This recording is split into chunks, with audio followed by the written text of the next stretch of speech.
നമസ്കാരം. മനുഷ്യവംശത്തിൻ്റെ തുടക്കം മുതൽ കുടിയേറ്റവും അവനോടൊപ്പമുണ്ട്. അവൻ ഒരിടത്തും സ്ഥിരമായി താമസിക്കാൻ ആഗ്രഹിക്കുന്നില്ല. അവൻ കൂടുതൽ മെച്ചപ്പെട്ട ഇടം തേടി പുതിയ പുതിയ മേച്ചിൽപ്പുറങ്ങളിലേക്ക് യാത്ര ചെയ്തുകൊണ്ടിരിക്കും. അത് മനുഷ്യകുലത്തിൻ്റെ ഒരു പ്രത്യേകതയാണ്. അങ്ങനെ രൂപപ്പെട്ടതാണ് ആധുനിക ലോകം. അതുകൊണ്ട് തന്നെ ലോകത്തിൻ്റെ ഒട്ടുമിക്ക പ്രദേശങ്ങളിലും വിവിധ വർണ്ണങ്ങളിലുള്ള, വിവിധ മതങ്ങളിൽ വിശ്വസിക്കുന്ന, വിവിധ സംസ്കാരങ്ങളിലുള്ള മനുഷ്യർ ജീവിക്കും. എന്നാൽ അടിസ്ഥാനപരമായി ഓരോ രാജ്യത്തിനും ഓരോ സംസ്കാരവും അവരുടെ പാരമ്പര്യവുമുണ്ട്. അവിടേക്ക് കുടിയേറ്റക്കാർ വന്നു കയറുന്നതാണ്. ഈ കുടിയേറ്റക്കാരെ സ്വീകരിക്കാൻ, അംഗീകരിക്കാൻ പലർക്കും മടി തോന്നും. ഇത്തരം കുടിയേറ്റങ്ങളിൽ താരതമ്യേന പുതിയതേ എന്ന് വിശേഷിപ്പിക്കാവുന്നത് യൂറോപ്പിലേക്കുള്ള ഇസ്ലാമിക വിശ്വാസികളുടെ കടന്നുകയറ്റമാണ്. അതിന് ചരിത്രപരമായ കാരണങ്ങളില്ല. യൂറോപ്പിലേക്കും അമേരിക്കയിലേക്കുമൊക്കെയുള്ള ആഫ്രിക്കൻ കുടിയേറ്റം, അതിന് ചരിത്രപരമായ കാരണങ്ങളുണ്ട്. അവർ പരമ്പരാഗതമായി ആ ഭൂമിയുടെ അവകാശികളായി മാറിയതാണ്. എന്നാൽ യൂറോപ്പിലേക്കുള്ള ഇസ്ലാമിക കുടിയേറ്റം തികച്ചും വ്യത്യസ്തമാണ്. രണ്ട് തരത്തിലാണ് അവർ എത്തിയത്.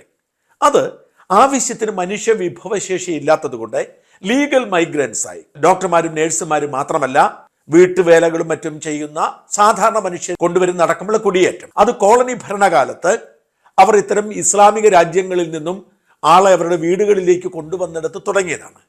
പിന്നീട് കാലം ഒരുപാട് മാറിയപ്പോൾ ആഭ്യന്തര യുദ്ധങ്ങൾ ഇത്തരം രാജ്യങ്ങളിൽ വേര് പിടിച്ചപ്പോൾ അവിടെ നിന്നും അഭയാർത്ഥികളായി കാടും കടലുമൊക്കെ താണ്ടി എത്തിയവരും യൂറോപ്പിലെ ഇസ്ലാമിക പ്രവേശനത്തിന്റെ നിമിത്തങ്ങളായി. അതുകൊണ്ട് തന്നെ ഇപ്പോഴും യൂറോപ്പിലെ ഇസ്ലാമിക ജനത ന്യൂനപക്ഷങ്ങളാണ്. കഴിഞ്ഞ 2-3 പതിറ്റാണ്ടായി ഒരുപാട് മാറ്റങ്ങൾ വരുന്നു. ലോകമെമ്പാടും വ്യാപിച്ചുകൊണ്ടിരിക്കുന്ന ഇസ്ലാമിക റാഡിക്കലൈസേഷന്റെ ഭാഗമായി ഇസ്ലാമിക നിയമങ്ങളിലെ പഴഞ്ചൻ പ്രമാണങ്ങൾ പലതും അടിച്ചേൽപ്പിക്കാൻ, ബഹുഭാര്യാത്വം അടക്കമുള്ള പാശ്ചാത്യ ലോകത്തിന് അംഗീകരിക്കാൻ കഴിയാത്ത പ്രമാണങ്ങൾ നടപ്പിലാക്കുകയും ഭീകര സംഘടനകൾ പലതും ശക്തി പ്രാപിക്കുകയും ചെയ്തു. അങ്ങനെയാണ് ഫ്രാൻസിലും ബെൽജിയത്തിലും ബ്രിട്ടനിലുമൊക്കെ പലയിടങ്ങളിലും ബോംബ് സ്ഫോടനങ്ങൾ പോലും ഉണ്ടായത്.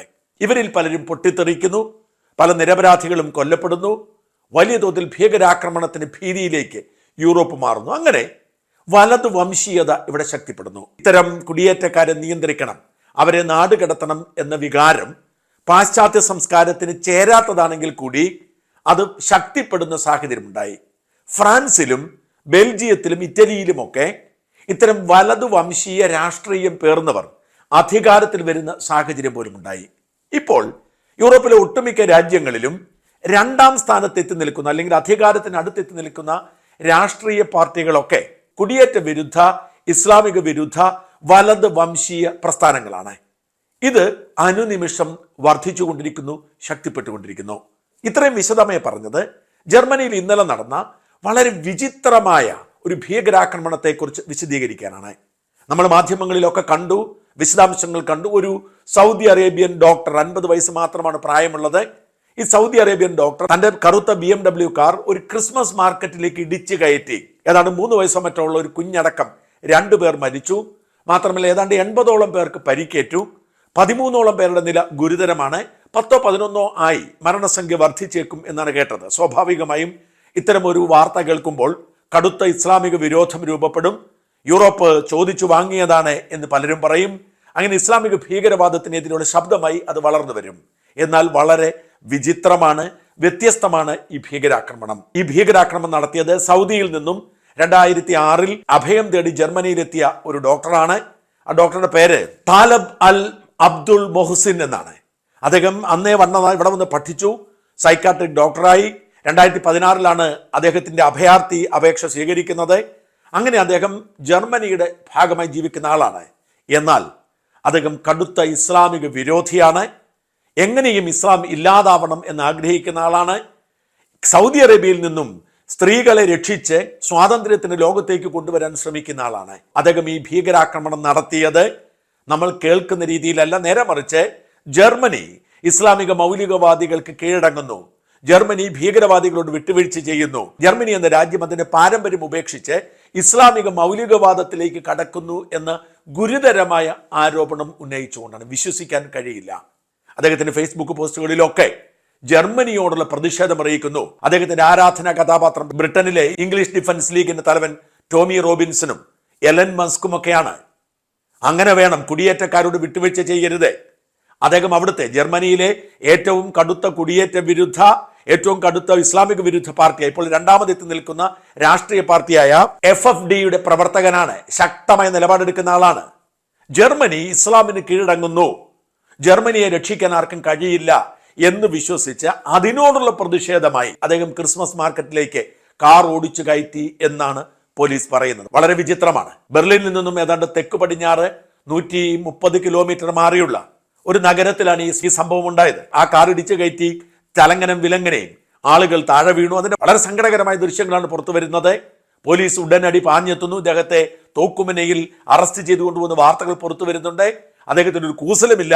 അദ്ദേഹം പറഞ്ഞു, ജർമ്മനിയെ രക്ഷിക്കുന്നതിന് വേണ്ടി, ജനങ്ങളെ ബോധവൽക്കരിക്കുന്നതിന് വേണ്ടി താൻ ഒരുക്കിയ കെണിയാണിതെന്നാണ് അദ്ദേഹം പറയുന്നത്. കാരണം ഇസ്ലാം ഒരു അപകടകാരിയായ ആശയമാണ്. അതിനെ നിയന്ത്രിക്കാൻ ജർമ്മനിയെ പോലുള്ള രാജ്യങ്ങൾ പരാജയപ്പെടുന്നു. അവർ ഇസ്ലാമിന് കീഴടങ്ങുന്നു. അതുകൊണ്ട് ഞങ്ങൾ പ്രതിഷേധിക്കുന്നു എന്നാണ് ഈ സൗദിക്കാരൻ പറയുന്നത്. സൗദിയിൽ ജനിച്ച് ഇസ്ലാമിക വിശ്വാസം ഏറ്റെടുത്ത് അങ്ങനെ അതിനെ എതിർത്തുകൊണ്ട് ആ എതിർപ്പിന്റെ ഭാഗമായി സൗദി വിട്ട് ജർമ്മനിയിൽ അഭയം തേടിയ ആളാണ്. വളരെ വിചിത്രമാണ്. ജർമ്മനിയെ സംബന്ധിച്ചിടത്തോളം അവർ ആശങ്കയോടാണ് ഇത് കാണുന്നത്. കാരണം ഏതാണ്ട് 8 വർഷം മുമ്പ് 2016 ഇതുപോലെ തന്നെ ഒരു വലിയ അപകടം ഉണ്ടായിരുന്നു. അതൊരു വലിയ ലോറി ഈ ക്രിസ്മസ് മാർക്കറ്റിലേക്ക് ഇടിച്ചു കയറ്റുകയായിരുന്നു. അന്ന് 13 പേരാണ് കൊല്ലപ്പെട്ടത്. ഒരു തുനീഷ്യൻ പൗരനാണ് അതിന്റെ ഭാഗമായി പിടികൂടപ്പെട്ടതും കൊല്ലപ്പെട്ടതുമൊക്കെ. ഈ തുനീഷ്യൻ പൗരൻ ഒരു ഇസ്ലാമിക മൗലികവാദിയായിരുന്നു, ഭീകരവാദിയായിരുന്നു. അതൊരു ഇസ്ലാമിക ചെറുത്തുനിൽപ്പിന്റെ ഭാഗമായി ജർമ്മനിക്കെതിരെ, ജർമ്മനിയുടെ പാശ്ചാത്യ ജീവിത രീതിക്കെതിരെ നടത്തിയ ഭീകരാക്രമണമായിരുന്നു. അതിന്റെ ഓർമ്മപ്പെടുത്തലായിരുന്നു 8 വർഷത്തിന് ശേഷം ഇപ്പോൾ നടന്നത്. എന്നാൽ അത് നേരെ വിപരീതമായ ലക്ഷ്യത്തിലായിരുന്നു എന്നതാണ് ശ്രദ്ധേയമായ കാര്യം. ഭീകരാക്രമണത്തിന് പല മുഖങ്ങളുണ്ട്. നമ്മൾ കരുതുന്നത് പോലെയല്ല. സൗദി അറേബ്യക്കാരനായ ഒരു ഇസ്ലാമിക വിരുദ്ധൻ, സൈക്കാട്രിക് ഡോക്ടറാണ്. അദ്ദേഹമാണ് ജർമ്മനിയെ രക്ഷിക്കുന്നതിന് വേണ്ടി ഈ ഇസ്ലാമിക മൗലികവാദത്തിന്റെ പിടിയിലേക്ക് ജർമ്മനി പോകുമെന്ന് ഭയന്ന് ഈ ആക്രമണം നടത്തിയത് എന്നത് വളരെ വിചിത്രവും അത്ഭുതകരവുമായ വാർത്തയാണ്.